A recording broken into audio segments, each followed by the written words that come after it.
사는 셀 문성규 형제입니다.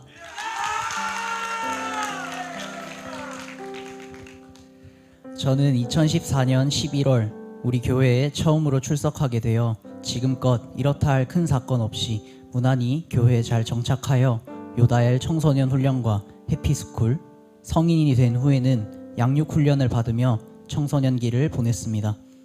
하지만 요다엘 공동체에 속해 있을 때도, 군대 입대하기 전에도, 군생활 중에도 제 마음속에 우리 교회의 비중과 예수님을 믿는 마음은 작았습니다. 교회에서 예배를 드리고 소리내어 기도하지만 교회 밖을 나가면 내가 놀고 먹는 것, 내 성적이 더 중요했습니다. 우리 교회에서 드리는 예배가 즐겁고 뜨거운 자리라는 것도 알고 체험했지만 한편으로는 나를 마음대로 못 놀게 하고 묶어놓는 장애물이라고 여길 때도 많았습니다. 그런 상태로 2022년 8월 군 입대를 하였고 1년 6개월의 군 생활을 마치고 2024년 1월 31일 다시 우리 교회 예배의 자리로 나왔습니다. 벅찼습니다. 다시 내가 있을 자리에 왔구나 하는 느낌과 행복함이 밀려왔습니다.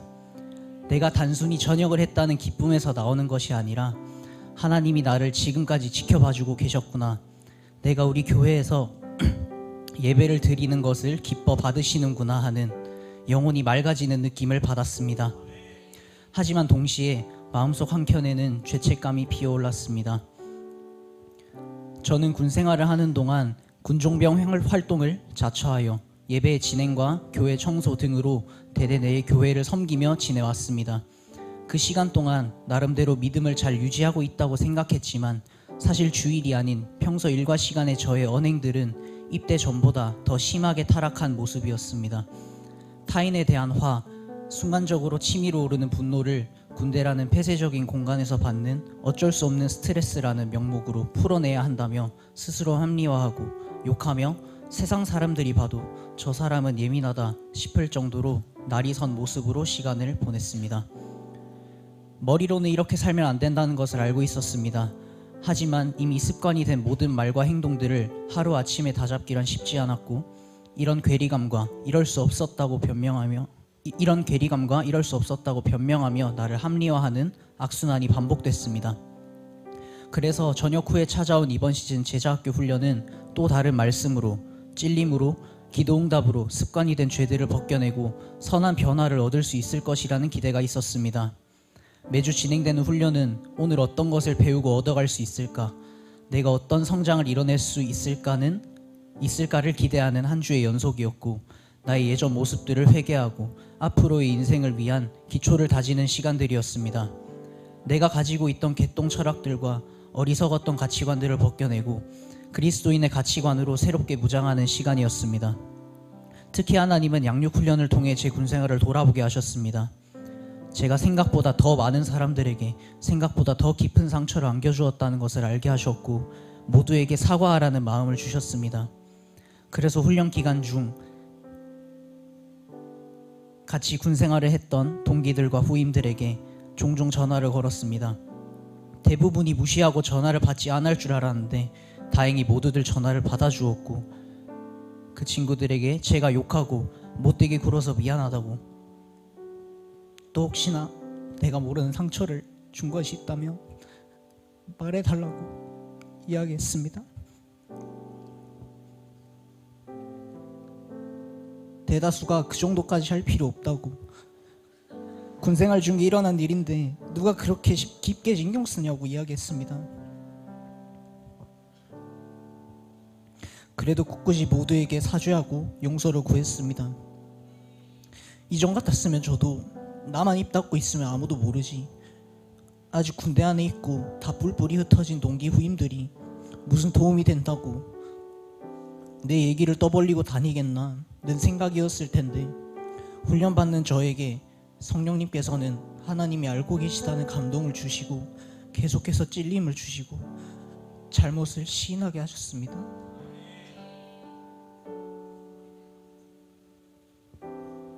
부끄러웠지만 이렇게 저를 변화시키시는 하나님께 참 감사했습니다. 무엇보다 하나님은 치유 기도의 응답을 통해 제 삶에 역사하셨습니다. 초등학교 동창이었던 친구와 갑자기 연락이 닿아 이야기를 할 기회가 생겼습니다. 그리고 친구가 급성 축농증으로 시작된 병이 현재는 후두염으로 이어졌다는 소식을 듣게 되었습니다. 순간적으로 이거 하나님이 기도하라고 붙여주신 영혼이다 라는 감동에 친구에게 내가 예수님을 믿고 교회에 다니고 있다고 말하며 기도해 주겠다고, 기도하면 다 낫게 될 거라 말해 주었습니다. 그 일이 있은 후 바로 9주차 훈련의 시간에 성령님의 능력으로 영혼을 살리라는 훈련의 말씀을 듣게 되었는데, 정말 하나님이 날 위해 이런 상황을 열어주시고 기도하게 하신다는 것을 경험하게 되었습니다. 훈련을 통해 치유기도가 어떤 단계를 밟으면서 이루어져야 하는지, 병든 자들을 위해 어떻게 기도해야 하며, 나아가 치유의 은사가 어떻게 하나님 나라의 확장을 위해 사용되는지에 대해 배웠고, 덕분에 기도하면 친구의 후두염이 무조건 나을 수 있겠다는 믿음에 확신이 섰습니다. 이후 지속적으로 기도하였더니 이틀 만에 친구의 후두염 통증이 거의 완전하게 나았고, 친구도 생각보다 빠르게 나아서 자신도 놀랐다며 기도해 주어서 고맙다고 했습니다. 기세를 몰아서 곧 있을 귀빈 초청 축제에도 와보지 않겠냐 권유했고, 친구는 흔쾌히 승낙해 주었습니다. 또 제가 어떻게 예수님을 믿게 되었는지도 궁금하다고 이야기하며 호기심과 관심을 보였습니다. 다만 초청 축제에는 시험 기간과 일이 겹쳐 참석할 수 없게 되었지만, 이것을 발판으로 셀가족들과 함께 기도하고 친구의 행복 모임을 열기 위해 전략을 짜고 연구하고 있습니다. 모두 하나님이 하셨고 또 하실 것을 믿습니다. 훈련을 받고 기도를 한 것, 돌아보니 제가 한 것은 딱 이것 2가지밖에 없었습니다. 하지만 그렇게 하니 마음가짐이 달라지고 용서를 구하게 되고 병이 치유되는 역사가 일어나고 불신자가 성도의 간증을 궁금해하는 형용할 수 없는 결과가 나타났습니다. 하나님이 아니고서는 할 수 없는 일임을 절실히 깨닫게 되었습니다. 믿는 자들에게는 이런 표적이 따르리니 곧 그들이 내 이름으로 귀신을 쫓아내며 새 방언을 말하며 뱀을 집어올리며 무슨 독을 마실지라도 해를 받지 아니하며 병든 사람에게 손을 얹은 즉 나으리라 하시더라. 마가복음 16장 17절에서 18절 말씀. 아멘. 하나님은 이런 저의 체험이 정말 작은 체험이라고 말씀으로 말하고 계십니다. 하지만 이번 훈련이 아니었다면 전 이런 체험마저도 할 수 없었을 것이라 생각하니 훈련의 자리를 사모해야겠다는 마음이 강하게 생겼습니다. 더 풍성한 하나님의 은혜를 느끼고 체험할 것을 기대하게 됩니다. 살아계신 하나님의 역사를 체험케 한 이 훈련을 내가 지금보다 더 미숙할 때부터 오늘에 이르기까지 말씀을 사모하라, 훈련을 사모하라고 변함없이 알려주시고 강조해주신 다빈 목사님께 감사드립니다. 정말 감사합니다.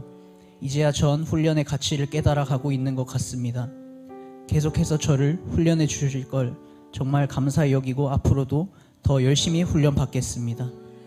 그리고 항상 저의 기도를 들으시고 변화시켜 주시고 삶을 통해 기적을 행하시는 하나님 감사하고 사랑합니다. 이 모든 영광을 하나님께 올려드립니다.